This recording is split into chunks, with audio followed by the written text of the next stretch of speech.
Kaixo eta ongetorriak urriaren 27 honetan magaztinera gaur hortzeguna da eta gaurkoan ere bi elkarrizketa izan ditugu.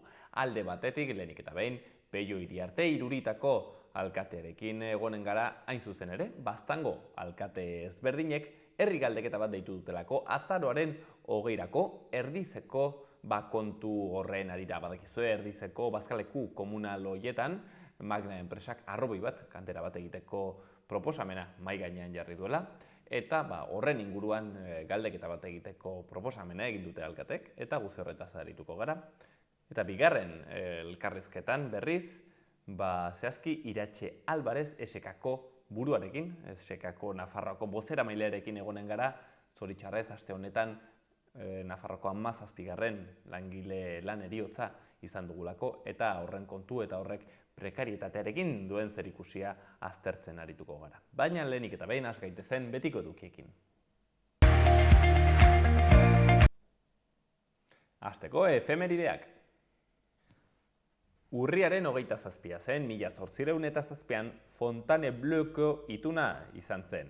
Godoik Napoleoni, frantziar tropak Espainian sartzeko baimena eman zion, gero Portugalera joango zelakoan. Eta 1958an Lula da Silva, Brasilgo presidentea, jaio zen urriaren 27an. 1967an Scott Weiland, Stone Temple Pilots eta Velvet Revolver rock musika taldeetako estatubar abeslaria jaio zen.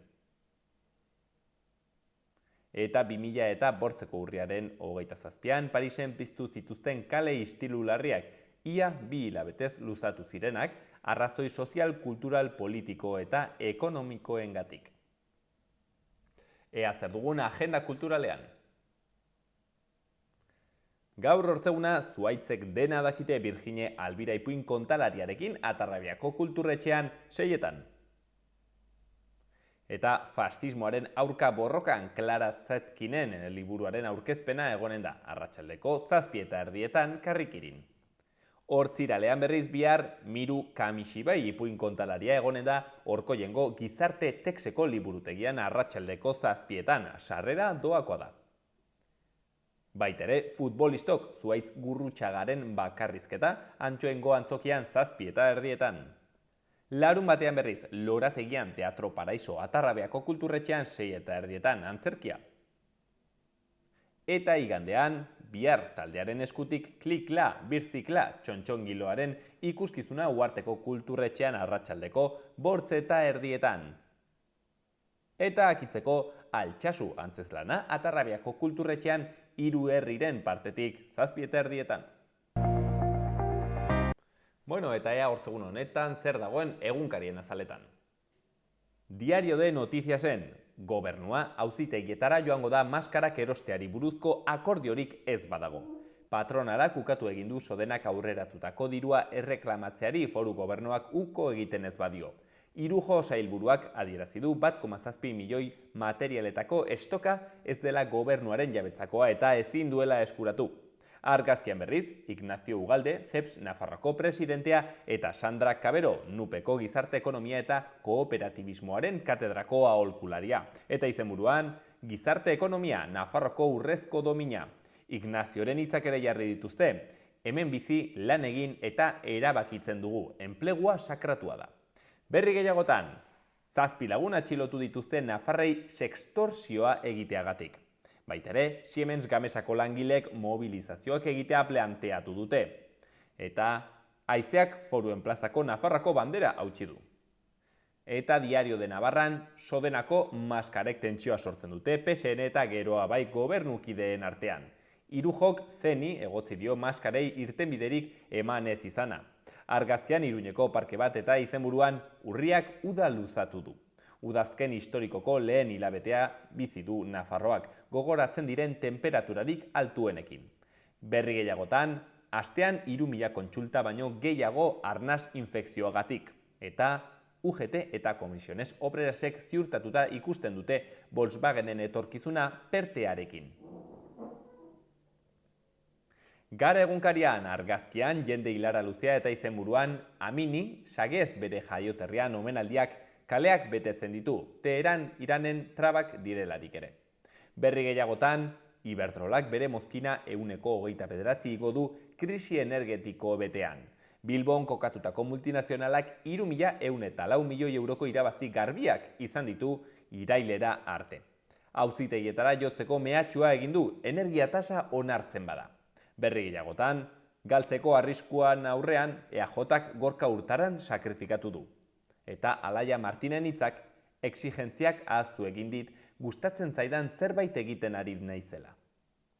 Berri egunkarian lehen lerroburuan, urrats bat bide ziurgabe batean.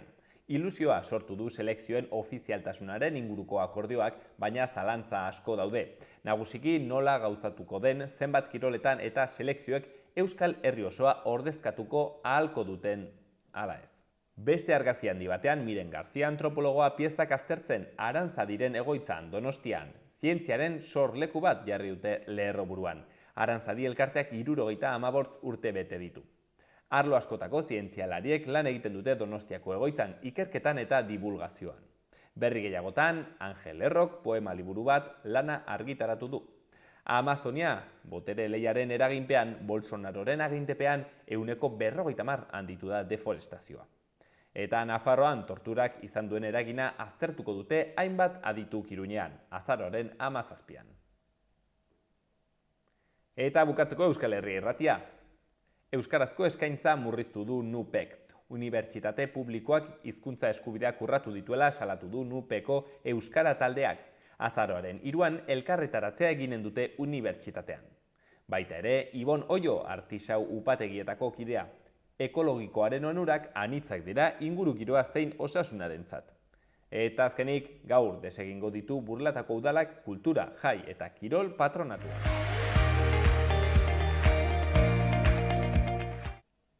Gaurko eta biharko eguraldia.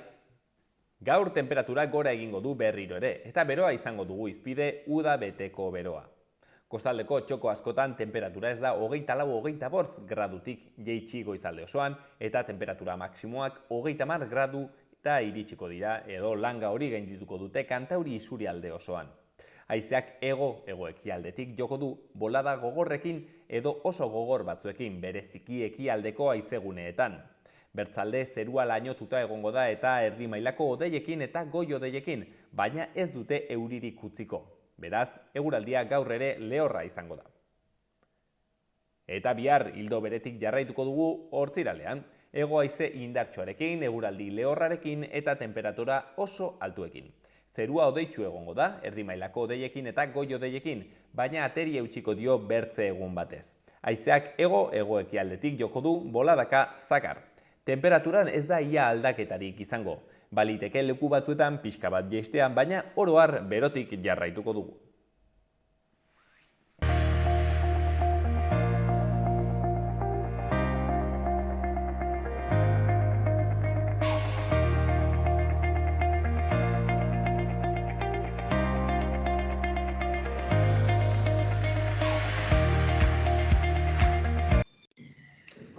Itzeneko aldi batez, Jon Elizetxe Herriz Bizitekoko plataformako kidea izan genuen hemen, manifestazio paroa egintzelako Elizondon, eta hor kontatu zigun nola 23 honetarako herri galdeketa bat deitua zegoen, baina Espainiako estatuak herri galdeketa hori debekatu egin zuen, eta kontuz orain jokaldi berri bat etorri da Baztanen partetik izan ere, herri galdeketa berri bat egin da, ez dakigu zehazki nola, hori kontatuko digu gaur Peio Iriarte jaunak, hain zuzen ere, Iruritako alkateak. Arratsaldeon, Peio.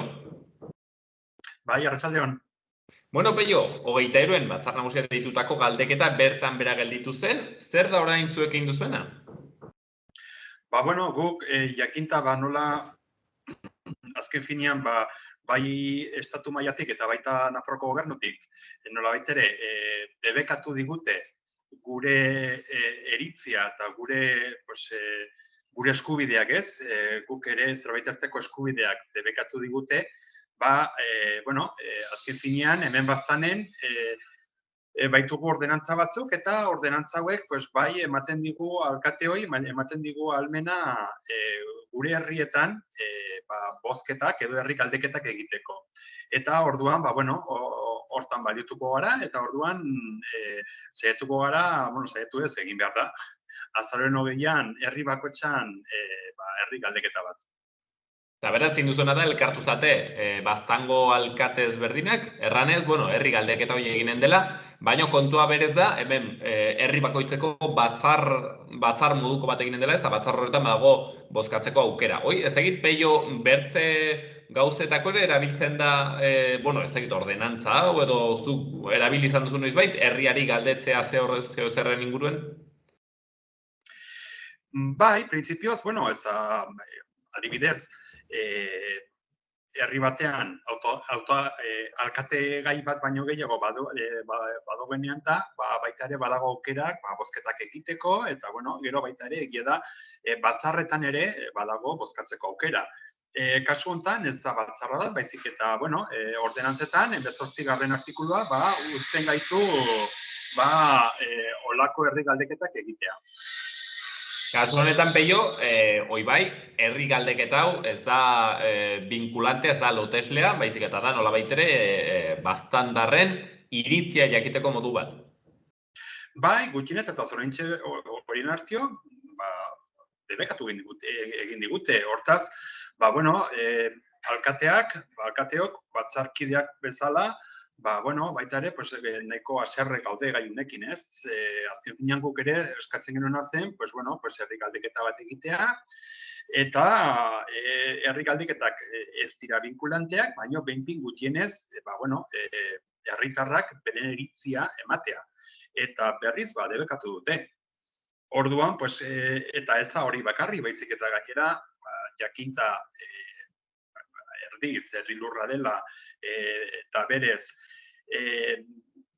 zinete aspalditik, 100 urte Iruritako nekazariak eta Iruritako nekazarekin batera Gartzaingoak eta Zigakoak eta baita ere Baztango beste herritako nekazariak izan dute daukate oraindik Baztango bazkaleku nagusiena, eta nolatan, Nafarroko gobernuak, pesis batekin,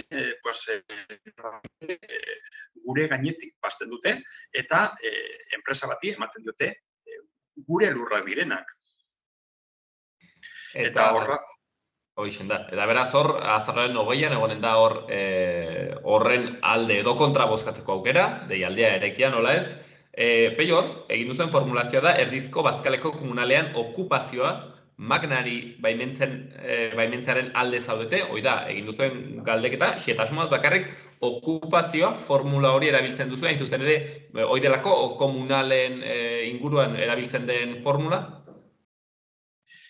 Bai, prensa aurrekoan errantzen bezala, azken finean, batzar nagusiak, eta ez batzar nagusia, Baztango batzar nagusia, baizik eta Baztan, orain dela 600 urte sortu zen, eta sortu zen, zertaz Nafarroako erregiak, erabaki zuen, Baztango lurrak bere lurrak zirela, eta berriz baztandarrak, garai hortako baztandarrak, juntatu ziren, eta erregaren kontra egin zuten. Eta ez hori bakarrik, baizik eta gainera irabazi zuten.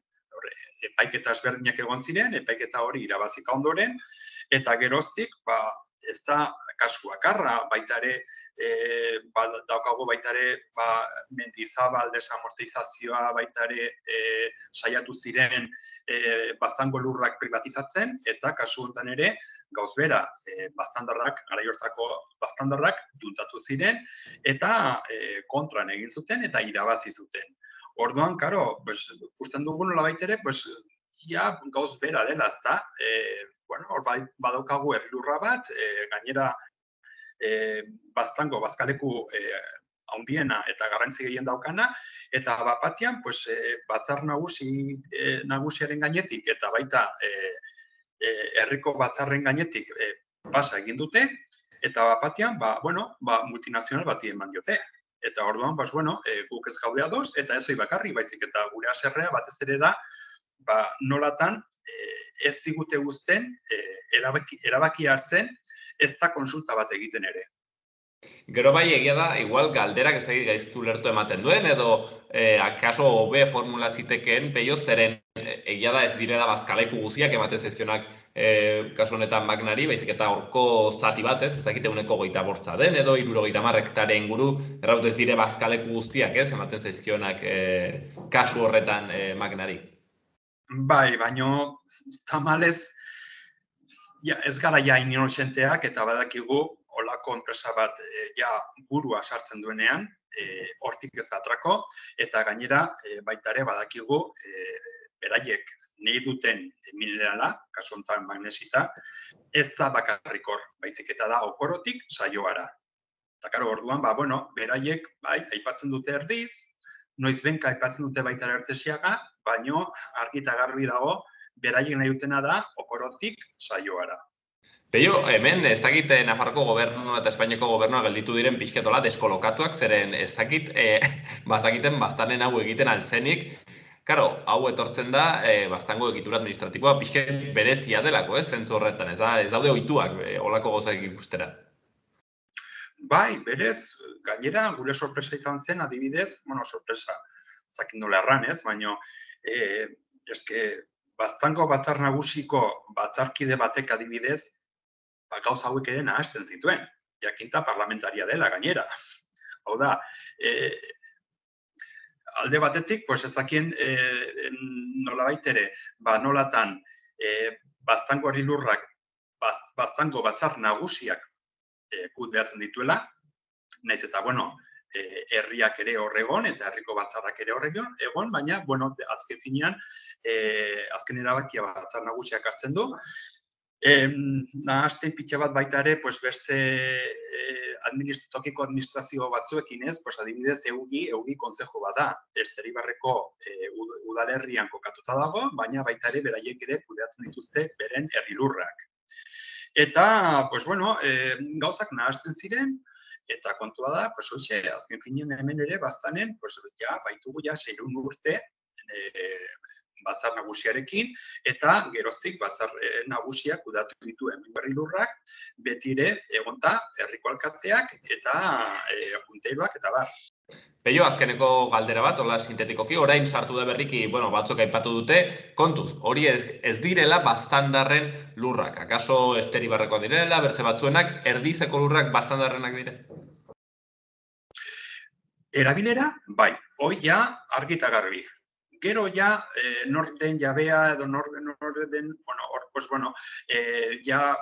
hogei mendean batez ere, mende guztian egonda hor eztabaida bat. Gainera hor nahiko argi zegoen, nolabait ere baztan zela, baina, karo, azken urteetan, bazterrak nahazten egon dira, badakigu nor, gainera, batez ere hor egonda, Magna enpresak egonda hor bazterrak nahazten, baina erabilera, ez dut erran behar betidanik, baino, behintzin gutxienez, baitugu herrian adibidez artxiboan, baitugu paperak, horien dela 400 urteko paperak, non eta argita garbi gelditzen da, nola, batez ere, Iruitako herriak, baita Gartzain eta Zigako herriak, bazuten eskubidea, horko bazkalekuetara, beren haziendak eramateko. Azaroaren 20an beraz, bozkatzeko aukera, Peio Iriarte, Iruiteko alkateak, pixket ekimen honen sustatzailea, bertze alkateekin batera. Peio, mil esker onditz, denbora tarte honengatik. Bai, mil esker zuei.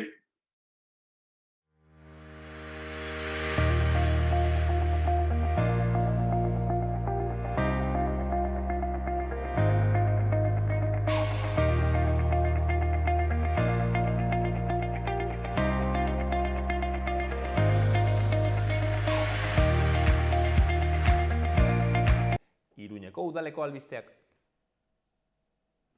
Haurreskolek mutua bat kontratatuko dute erakunde autonomoko langileen kontingentzia profesionalak kudeatzeko.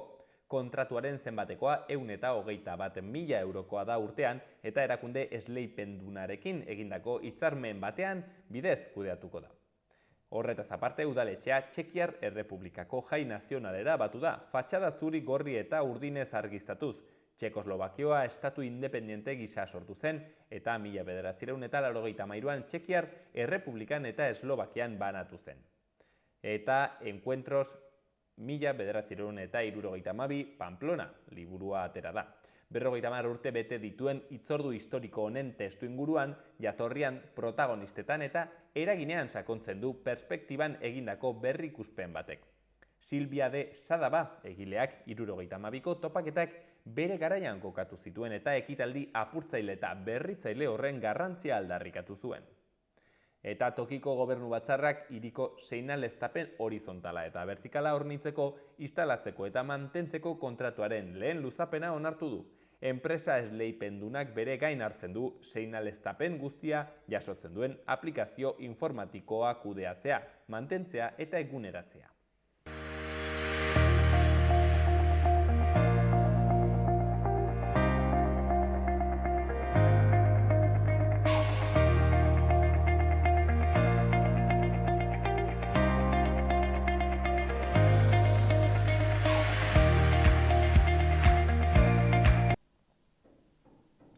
Zoritxarrez, hemen noizean behin platoan izaten ditugu Nafarroako sindikatuetako kideak berri txarren bat egoten delako, hildakoren bat egoten delako, prekarietaterekin lotua eta gaurkoan ere halako berri txar batekin edo arrazoi horregatik deitu dugu Iratxe Alvarez, esekako bozeramailea. Iratxe, arratsaldeon. Arratsaldeon. Zein da izan dugun azkeneko berria? Zuk esan bezala, zoritxarrez berri txarrekin askotan etortzen gara, eta kasu honetan duela astebete inguru hildako langile baten berriarekin, okindeian, Berlixeko okindeian hildako langilea, eta egia da askotan ere zenbakietan ematen ditugunean berri hauek, nahiko hotza izaten dela, baina ezin dugula ahaztu inolaz ere zenbaki horien atzetik, 17. langilea, hiltzen den langilea izan da Nafarroa aurten, eta datu horien atzetik eta zenbaki horien atzetik kontutan izan behar dugu beti pertsonak daudela, familiak eta guzti horrek atzean daukana.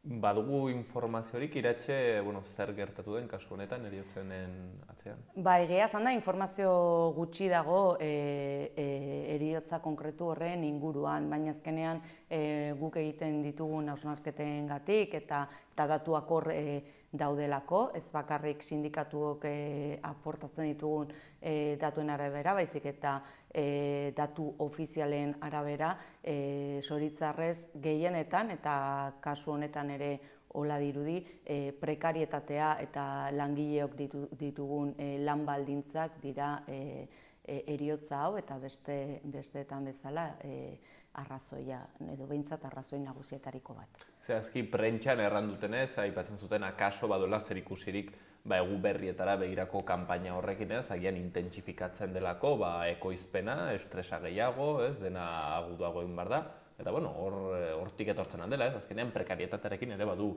lotura beraz izan dezake behintzat.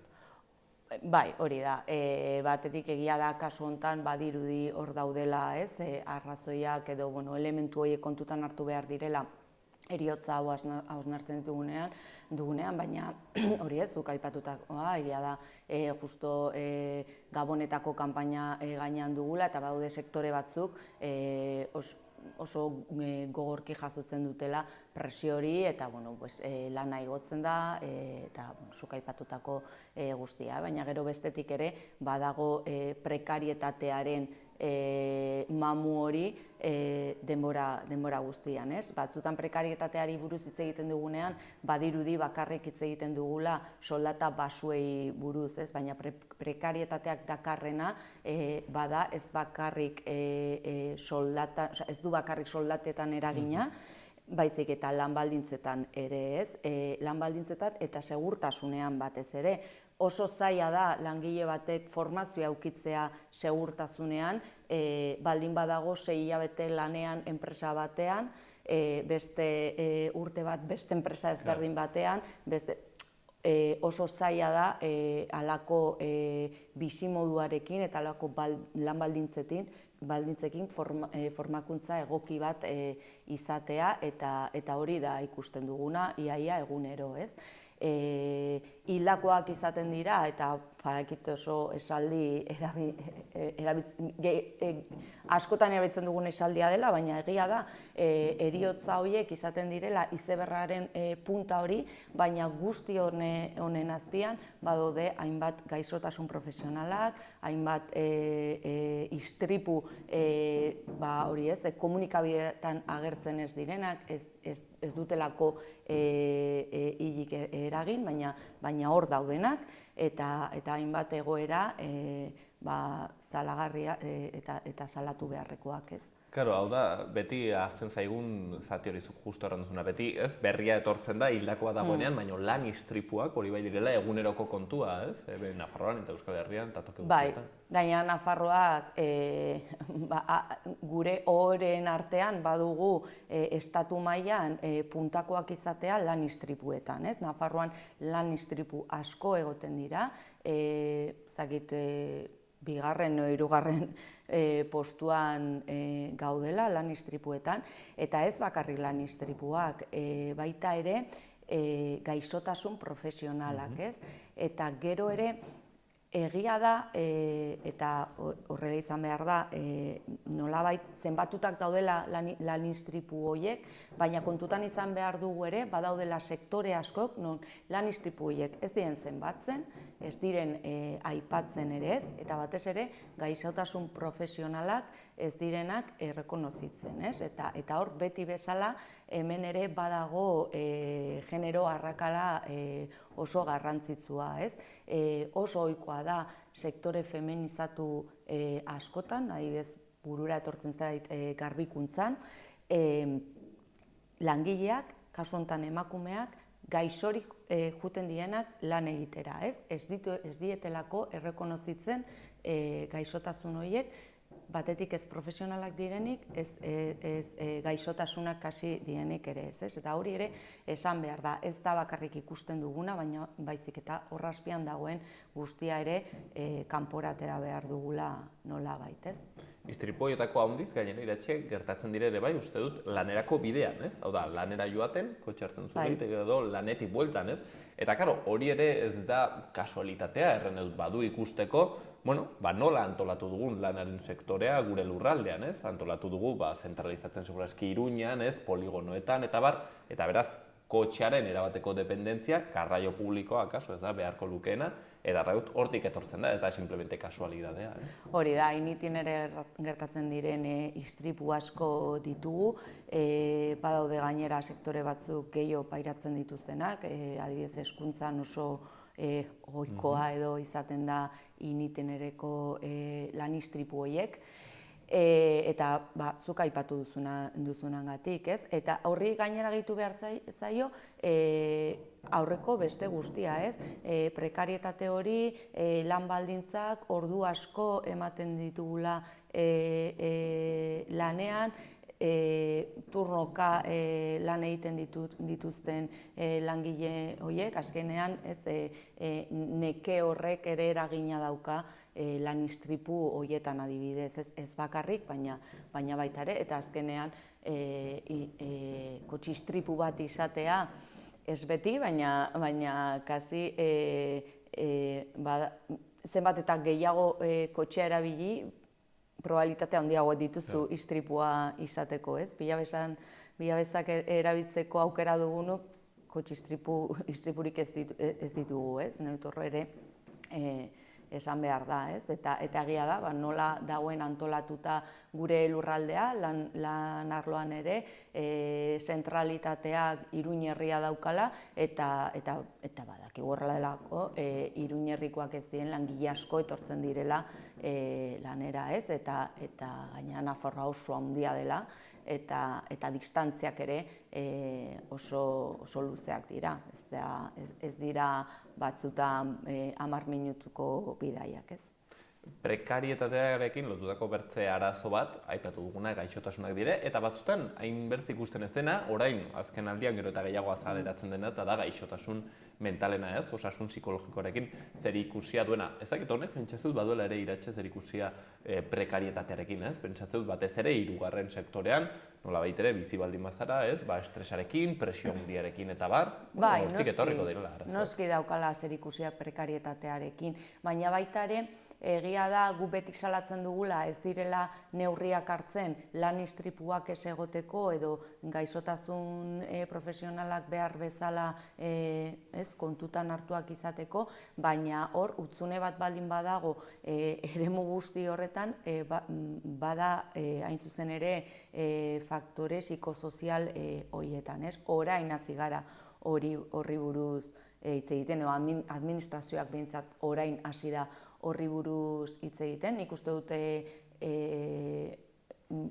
izan duela eragin handia pandemian bizitakoa, konfinamendu eta gero izan dugun egoera, baina faktore psikosozialak enpresetan egon dira beti, eta horrek ekartzen duena da fisikoki ere gaizotzea, aparte.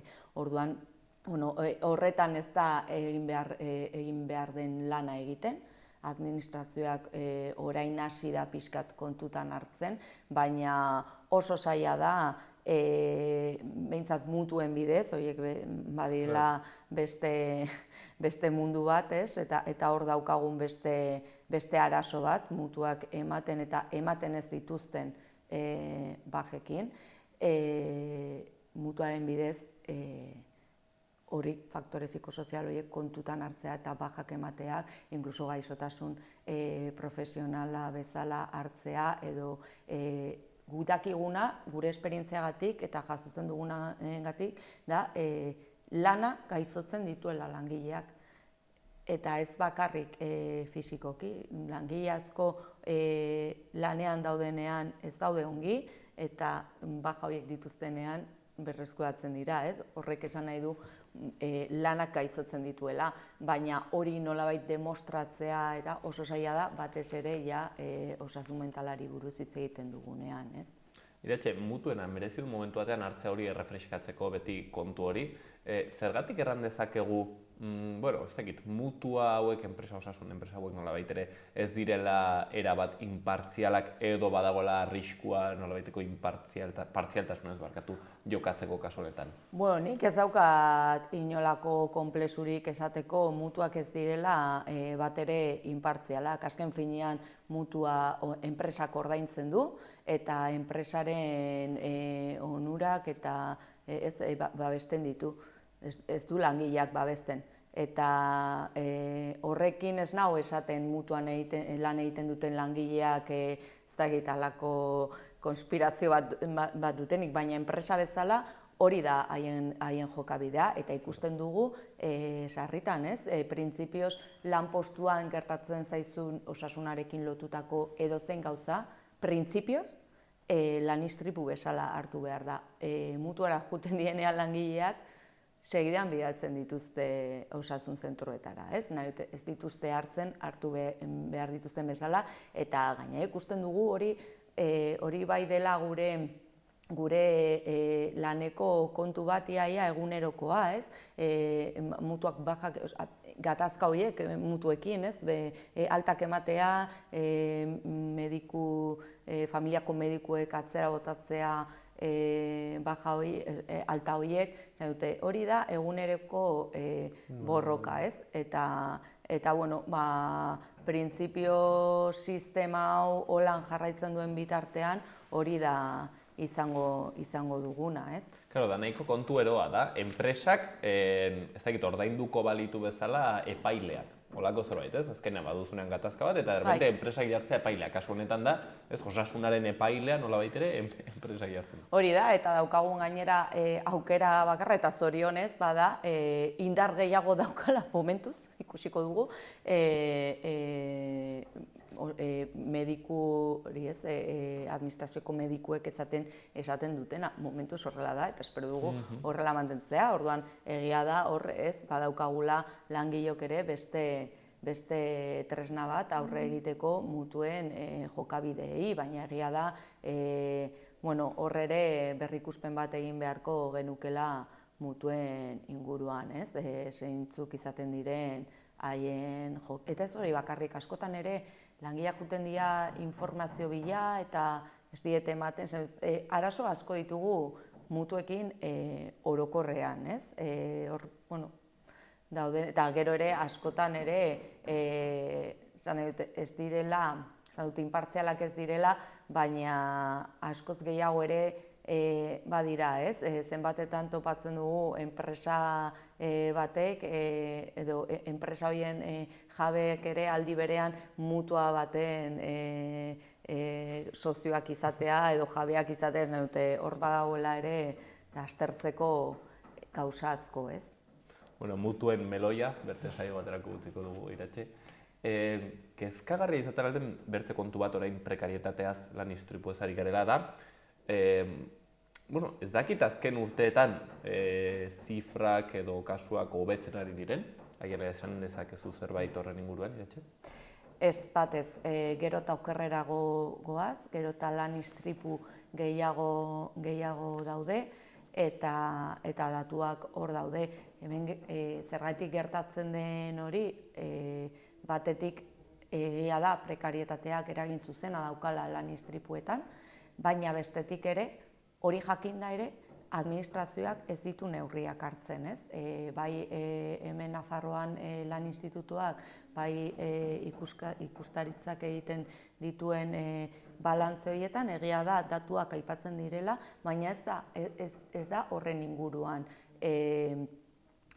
hausnarketarik egiten, ez? Oso erreza da esatea lan istripu gehienak industrian eta konstrukzioan ematen direla. Bai, baina zergatik hor, ez? Zer esan nahi digute? Industria eta konstrukzioa oso arriskutsuak direla?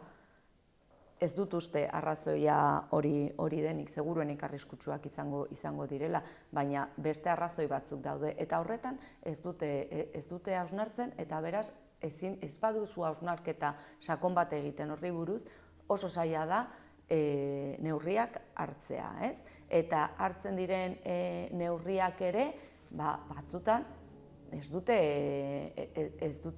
gehiegi balio, batez ere ez baldin bada egoten horren segimendu bat edo jarraipen bat enpresa horiekin, ez? Eta hor badugu ere beste arazo larri bat, ez? Ditugun zerbitzuak, esan bezala alde batetik Nafarroko Institutua, bestetik ikustaritza, ez dute bermatzen hori dauen araudia betetzea. Batetik, egia da, jende gutxi dagoela, eta hori guk aitortzen dugu. Ikuskari gehiago behar dira. Askoz gehiago behar dira, eta oso zaila da ere Nafarroarentzat kudeatzea, ez badago bere esku, ez? Transferentzia hori ez dago egina, eta ezin du administrazioak erabakiak hartu horren inguruan. Baina gero ere, funtzionatzeko moduan ere, hor ere baditugu kezka asko, ez? Behar den jendea ez egotea lan horretan, esan nahi du askotan, ez baldin bada langile bat izaigula lanean, baldin badira gauzak, begiratu behar diren gauzak, askotan 2 hilabete edo 3 hilabete salatu ondoren agertzen dira lantokietatik, ez? Epe horiekin etortzen direnerako konponduta dago arazoa edo izkutatuta gutxi gora bera, ez? Horre ere, edo inspekzioak egitea enpresari abisatuz, hori ere ikusten dugu. Ez inspekzio egingo duzu, enpresari abisatu baldin badiozu, jungo zarela ez dakizein egunean, ez? Horre ere, badago funtzionamendu arazoak eta guk ikusten dugu egunero, ez? Langileak behar dute eta derrigorrezkoa da teorian izatea formakuntza bat hori ez, prebentzioan. Eta ematen zaio, baina nola ematen zaie formakuntza hori? Ni nekatuta nagoia ikusteaz, halako totxoak ematen dietela langilei irakurtzeko eta gero sinatzea jaso dutela formakuntza hori, ez? Hori ez da formakuntza serio bat, ez? Formakuntza eta askotan, eta gertatzen zaigu ere, ez? Lan istripu bat egotea eta errua langileari botatzea, zerbait gaizki egin duelako. Baliteke zerbait gaizki egitea, baina ez baduzu formazio, zuk ez baldin badakizu nola egiten den ongi, nola alda izan zure errua, ez? Horre, responsabilitateak ez dute, enpresek orokorrean batzuk izango dute, baina orokorrean ez dute erresponsabilitate hori batez eta ez dute betetzen. Eta egia da, askoz kontu handiarekin ibitzen diren enpresak badira sindikatuak pisu handiagoa dugun enpresetan. Baina badaude enpresa txiki asko, non ez dago errepresentazio sindikalik, ez dagoela inor, hori kontrolatzeko. Azkenean hori ere bada sindikatuen lana, kontrol hori egitea, administrazioak egin beharko luken kontrola bestetik ere. Iretxe, galdetzen nizun, kezkagarria dela, aipatzen zeren datuak ez direla hobetu, alderantziz baizik, eta galdetu nizun, karo, etorkizunera begira. Zeren etorkizunera begira, oraingo zentzuten duguna da behintzat, udazken negu honetan, seguraski, atzeraldi ekonomiko batean, edo egoera prekarioago baten sartuko garela, erraten dute, ekonomilariek 2023an ere bai, akaso, Europar Batasunean behintzat atzeraldi ekonomikoan sartuko garela, eta honek ez aldu prekarietatea areagotzen, eta beraz, heriotza eta lan istripuen aukera handitzen.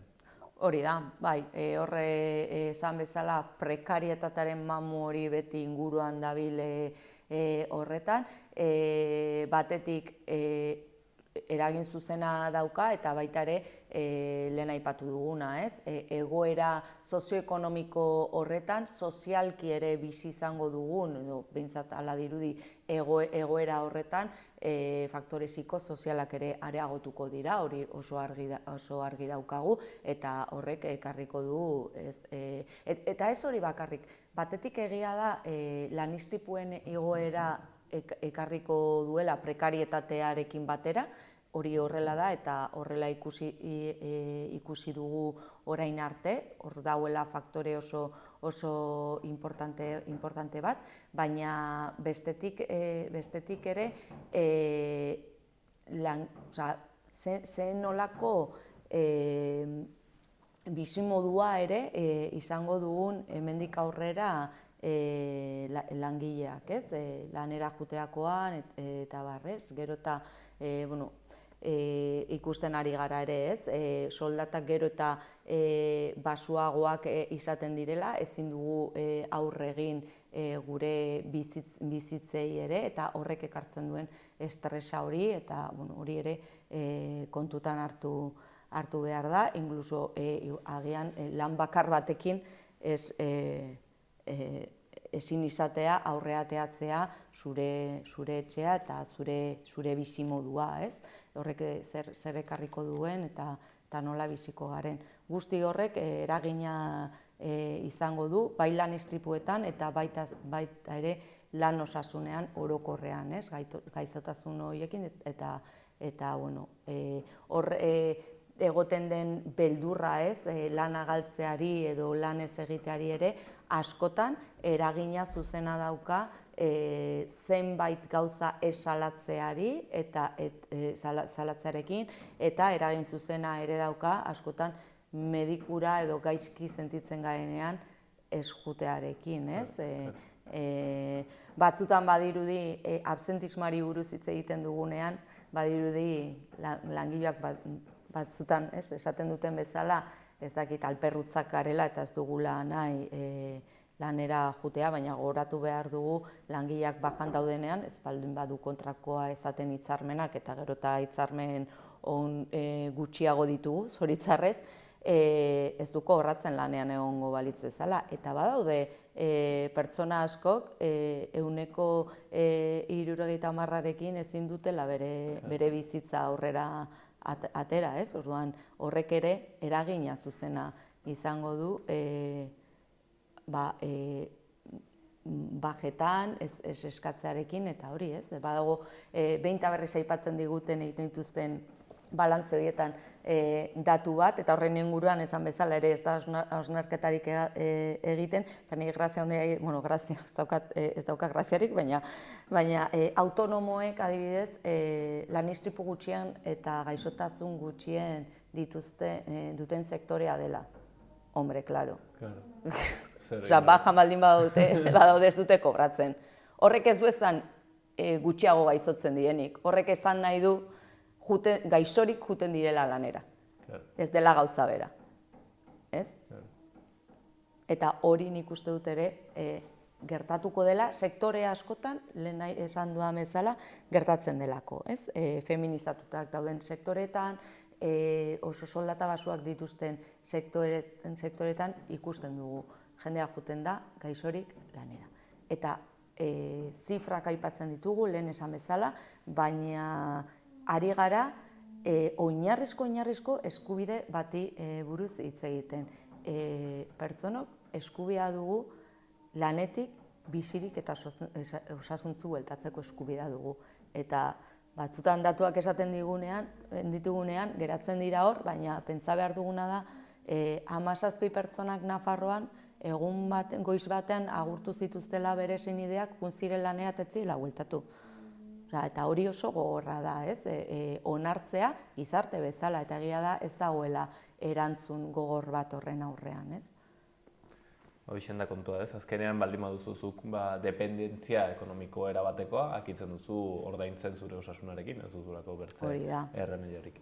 Iratxe, neskatu dizut, laburrean, lehen aipatu dugu, behatzaile edo inspektore gehiago jartzea izan daitekeela neurri bat, bertze pare bat aipatzen aldituzun, pixket hemen egoera hau zertxo badait hobetzeko. Nik uste dut jarri behar direla baliabide guztiak, legeak, behintzat legeak betetzeko. Ezin dela lan osasuna eta lan istripuen kontu honen pisu guztia langileengan jarri. Haiek ez dira horren arduradunak, zen dut arduradun pertsonala izan dezakete momentu konkretuetan, baina administrazioari dagokio horretaz jabetzea eta horren aurrean neurriak hartzea eta gogortasun gehiago enpresekin. Hori bai guztiz beharrezkoa da. Eta gero bestetik nik uste dut, eta hor ere kasi pixat autokritika ere bada sindikatuekiko, lortu behar dugu gai hau, esan bezala giza eskubidei buruz ari garela azkenean, agenda politikoan jartzea eta lehen lerroko gaia izatea. Ez da bidezkoa, onartezina da, langileok lanera jutea jakin gabe bizirik bueltatuko diren edo ez. Eta hori nik uste dut falta zaigula hor gizartearengan ere kontzientziazio puntu bat, ez? Hildako langileen zifreak ematen dira eta badirudi ez dela ezer gertatzen. Ez garela esklabuak piramidak egiten, ez? Badaudela neurriak eta baditu lan medioak, baliabideak hau ez gertatzeko, ez? Gure doluminak, zerre gurenen hildako 17. Nafarro horri, zoritxarrez gainera, datuek erraten dutenen arabera, oraindik ere hildako gehiago izango ditugu aurten, hori da segurazki gertatuko zaiguna, istripuak, hemen ez dituko atera zifrak, baina hortxen daudenek ere bai, eta Iratxek erraten zigun bezala, lanetik osasuntsu eta bizirik bueltatzea eskubide bat dela. Iratxe Alvarez, mila esker handit, tartetxo hau hartzeagatik eta erraten zuen bezala, gai hau lehen lerroan jartzen laguntzeagatik. Eskerrik asko.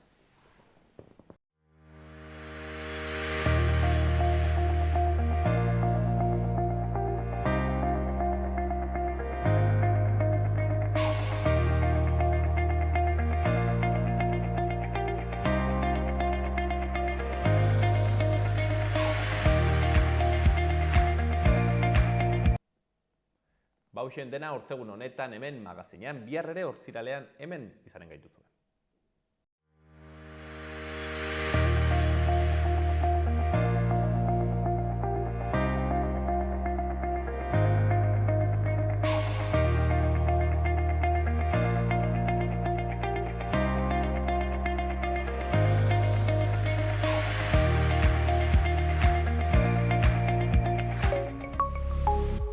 Gobierno de Navarra. Nafarroako gobernua.